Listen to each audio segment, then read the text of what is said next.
Hi hello welcome to post 360. నేను మీ మురళీ రాపల్లి. గత 2024 సార్వత్రిక ఎన్నికల్లో చాలా అవకతవకలు జరిగాయి. ఈవీఎంలో అనేక రకాలైనటువంటి ఇబ్బందులు కలిగాయి. దాని ద్వారా ఎలక్షన్స్ అసాధారణ రీతిలో వేరే వాళ్ళు గెలవడం జరిగింది అంటూ అభియోగాలు ఎప్పటి నుంచో ఉన్నాయి. దానిపైన రాహుల్ గాంధీ ఇలా చాలా మంది పొలిటీషియన్స్ ఎలక్షన్ విధానం ఈవీఎం స్టాంపరింగ్ పైన అనేక రకాల డౌట్లు వ్యక్తం చేస్తున్న తరుణంలో వైఎస్ఆర్సీపీ పార్టీ నుంచి కూడా ఈ ఎలక్షన్స్ ప్రాసెస్ వాటిపైన మాకు డౌట్ ఉన్నాయంటూ అప్లికేషన్ పెట్టడం జరిగింది. దాంట్లో వైఎస్ఆర్సీపీకి సంబంధించిన వాళ్ళని కేంద్ర ఎన్నికల కమిషన్ పిలవడం జరిగింది. వాళ్ళకి వచ్చిన డౌట్లు మొత్తం ఏంటంటే, గత ఎన్నికల్లో చివరి గంటలో పోలైన శాతంపై వివరణ కోరాం, దానికి సంబంధించి ఏదో చెప్పారు. అదేవిధంగా అసాధారణ ఓటర్లు పెరగటం ఈసీకి ఫిర్యాదు చేశాం, దానికి సంబంధించి ఏదో చెప్తున్నారు. ఈవీఎంపై ఉన్న టెక్నికల్ అనుమానాలపై ఈసీకి వివరించాం. హిందూపురంలో పోలింగ్ బూత్ 150లో జరిగిన ఓటింగ్ గురించి వివరణలు ఇచ్చామంటూ వైఎస్ఆర్సీపీ సంబంధించిన నాయకులు చెప్పడం జరిగింది. మిథున్ రెడ్డి వీళ్ళంతా కలిసి వెళ్ళారు అక్కడికి. సో ఈ క్రమంలో నాకు అర్థం కాదు ఏంటంటే, వాళ్ళు ఇప్పటికి కూడా వీవీప్యాట్లని ఈవీఎంలో కౌంట్ అయిన ఓట్లని పోల్చడానికి ఒప్పుకోవట్లేదంట. బ్యాటరీలు అంటే రీఛార్జబుల్ బ్యాటరీలు కాబట్టి 90% ఉండే లేదంటున్నారంట. సో ఇవన్నీ మనం ఆలోచిస్తే మరి ఏ విధంగా దాంట్లో ఎలక్షన్స్లో అధిక ఓట్లు వచ్చాయి అనేది మరి వాళ్ళు ఎలా చెప్తారో ఏంటో చూడాల్సింది. కొన్నిటిపైన మరి హిందూపూర్లో జరిగిన దానిపైన కూడా వాళ్ళు ఆలోచించి చెప్తా అని చెప్పారంట. ఒకసారి కేవీ సుబ్బారెడ్డి ఏం మాట్లాడుతున్నారు వినండి. అందరికీ నమస్కారం. ఈరోజు ఎలక్షన్ కమిషన్ ఆఫ్ ఇండియా పిలుపు మేరకు వివిధ పార్టీల వాళ్ళని పిలిచి 2024 ఎలక్షన్లకు సంబంధించి కానీ, ఆ తర్వాత కానీ ఓటర్ లిస్టులకు సంబంధించి కానీ, పోలింగ్ ప్యాటర్న్స్ గురించి కానీ ఇంకెటువంటి అనుమానాలు సమస్యలు ఉన్నా కూడా అవన్నీ చర్చించాలి అని election commission of India YSR Congress పార్టీని అవుట్ రీచ్ ప్రోగ్రాంలో భాగంగా ఈరోజు పిలవడం జరిగింది. దాంట్లో భాగంగా మేము వైఎస్ఆర్ కాంగ్రెస్ పార్టీ తరఫు నుంచి నేను, మా పార్లమెంటరీ పార్టీ లోక్సభలో నాయకులు మిథున్ రెడ్డి, మాజీ పార్లమెంట్ సభ్యులు బేలాడి చంద్రశేఖర్, వివిధ పార్టీ ఫంక్షనర్స్లో కలిసి ఎలక్షన్ కమిషన్ ఆఫ్ ఇండియా దగ్గర మీటింగ్ నిర్వహించడం జరిగింది. దాంట్లో 2024 ఎలక్షన్స్లో రాష్ట్ర వ్యాప్తంగా జరిగిన ఎలక్షన్స్లో ఈవీఎంల తీరుపై కొన్ని డౌట్స్ ఉన్నాయి. ఆ డౌట్స్ కొన్ని నివృత్తి చేయాలని అడిగాము. మరీ ముఖ్యంగా కొన్ని నియోజకవర్గాల్లో ఈవీఎంలకి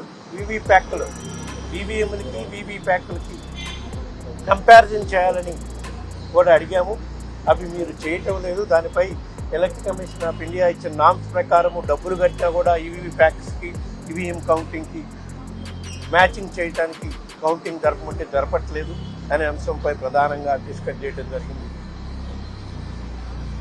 ఇంకొక ప్రధాన అంశం బ్యాటరీ ఛార్జింగ్లు విషయంలో కూడా మా అనుమానాలు ఉన్నాయి ఈవీఎంస్ మీద అని చెప్పి అడగడం జరిగింది. పోలింగ్ కంప్లీట్ అయినప్పుడు బ్యాటరీ ఛార్జింగ్ 80% ఉంటే, కౌంటింగ్కి వచ్చేసరికి బ్యాటరీ ఛార్జింగ్ 40 రోజుల తర్వాత బ్యాటరీ ఛార్జింగ్ మళ్ళీ 98% సందర్భాలు కొన్ని వాళ్ళ దృష్టి తీసుకురావడం జరిగింది. అదేవిధంగా పోలింగ్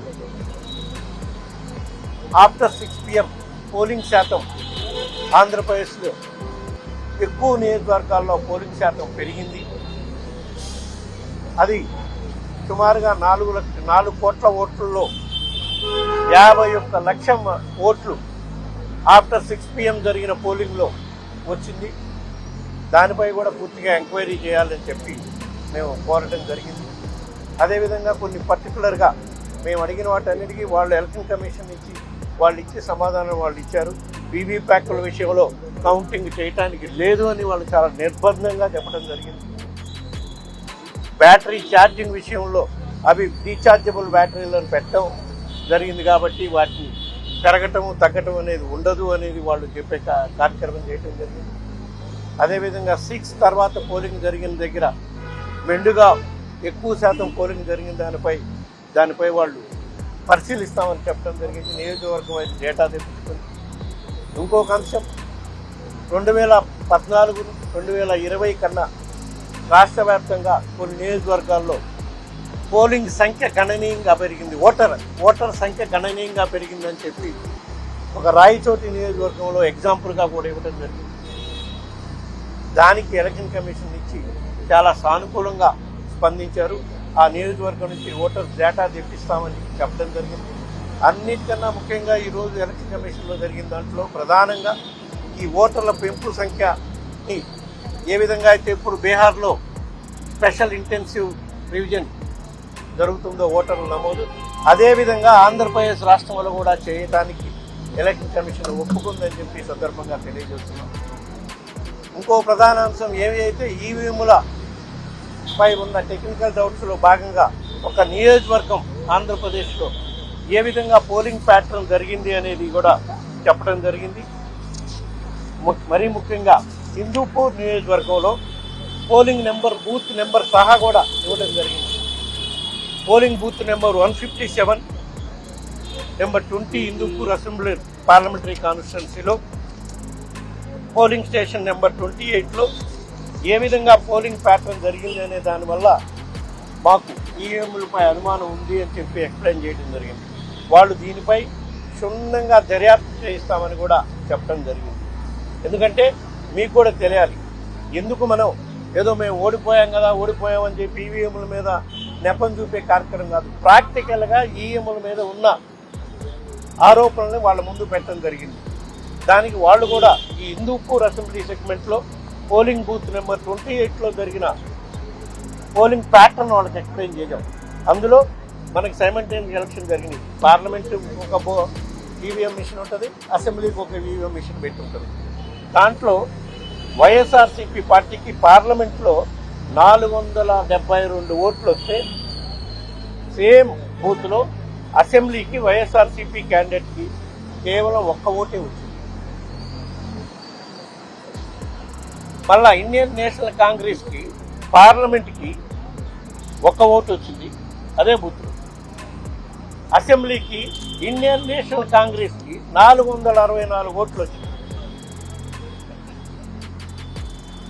టీడీపీకి పార్లమెంట్లో 8 ఓట్లు వచ్చినాయి. పార్లమెంట్ అసెంబ్లీకి కేవలం 95 వచ్చింది.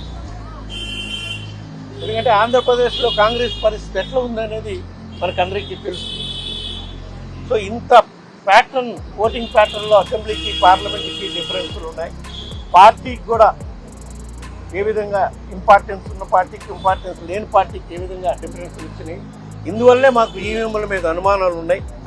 అందువల్లే ఈవీఎంల మీద రకరకాల అనుమానాలు వస్తున్న సందర్భంగా తప్పకుండా రాబోయే రోజుల్లో మీరు చాలా స్వాగతించవలసిన అంశం, మీరు special intensive revision of voters పెడతామన్నారు. దానివల్ల ఈ దొంగ ఓట్లు, ఎక్కడన్నా ఎక్కువ ఓట్లు ఉన్న దగ్గర అనుమానాలు తొలగిపోతుంది. అదేవిధంగా నేషనల్ వైడ్ బ్యాలెట్ పేపర్లతో నెక్స్ట్ ఎలక్షన్ పోయే కార్యక్రమం కూడా ఆలోచించుకోండి. ఇది ఒక మా పార్టీ తరఫు నుంచి మీకు సూచన అని కూడా చెప్పడం జరిగింది. ఎందుకంటే ప్రపంచంగా ఉండే డెవలప్మెంట్ అవుతున్న దేశాల్లో భారతదేశం ఇప్పుడు భారతదేశం 4వ ఎకానమీ, డెవలపింగ్ ఎకానమీగా ఉంది. మన ముందున్నాయి యుఎస్ఏ కానివ్వండి, జర్మనీ కానివ్వండి, యూరోప్ కానివ్వండి, చాలా చోట్ల బ్యాలెట్ ద్వారానే ఎలక్షన్లు జరిగే పరిస్థితి ఈ రోజుకి నడుస్తుంది డెవలపింగ్ కంట్రీస్లో. సో మనం కూడా ఇది ఒకసారి పునరాలోచించి రాబోయే ఎలక్షన్స్ ఎప్పుడు జరిగినా బ్యాలెట్ ద్వారా జరిగితే పారదర్శకంగా ఉంటుంది అని ప్రజలు నమ్ముతారు అని ఇది వైఎస్ఆర్ కాంగ్రెస్ పార్టీ యొక్క అభిప్రాయం అని చెప్పడం జరుగుతుంది. Thank you.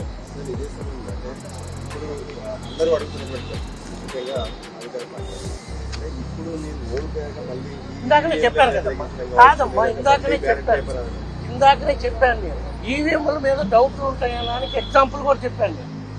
ఈ విధంగా ఓటింగ్ ప్యాటర్న్ హిందూపూర్ కాన్స్టిట్యున్సీలో వచ్చింది కదా, దాంట్లో మీరు ఒకసారి గమనించండి. నేను ఓడిపోయాను అంటాం లేదు, ఇట్లాంటి డౌట్స్ ఉన్నాయి. ఇంకా ప్రధానంగా ఇంకో డౌట్, చంద్రశేఖర్ గారు ఈవీ ప్యాట్ కౌంట్ చేయమని కోర్టులో కేసేశారు. వాళ్ళు ఈవీ ప్యాట్ కౌంట్ చేయకుండా మ్యాక్ పోలింగ్ చేశారు.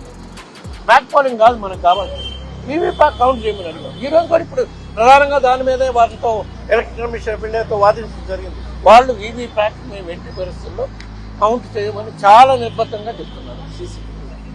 సీసీ ఫుటేజ్ అన్నా ఇవ్వమని అడిగారు, అది కూడా ఇవ్వడానికి లేదు అని. ఈ గైడ్ లైన్స్ అట్లా ఉన్నాయి మాకు అంతే.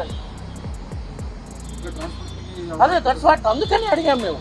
మీరు ఇంత నిబద్ధంగా చెప్తున్నారు కాబట్టి ఈ అనుమానాన్ని తొలగాలంటే ఈవీఎంల మీద అనుమానాలు ఏ విధంగా హిందూపూర్లో బూత్లో సహా చూపించాం, ఏ విధంగా వీవీప్యాట్లు మీరు లెక్కించమంటున్నారు.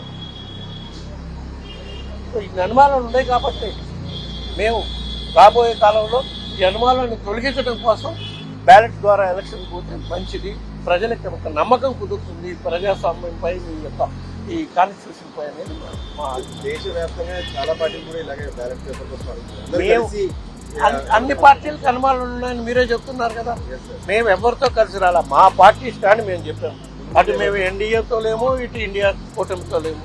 మా పార్టీ మా పార్టీ అధ్యక్షుడు జగన్మోహన్ రెడ్డి గారు దీని ప్రకారం ఈరోజు ఆయన ఇచ్చిన దిశానిర్దేశం ప్రకారం ఎలక్షన్ కమిషన్ ముందు మా పార్టీ అభిప్రాయాలు మేము చెప్పడం జరిగింది. Okay, thank you. విన్నారు కదా, మొత్తానికి ఎలక్షన్స్ లో అయితే అవకతవకలు జరిగినాయి.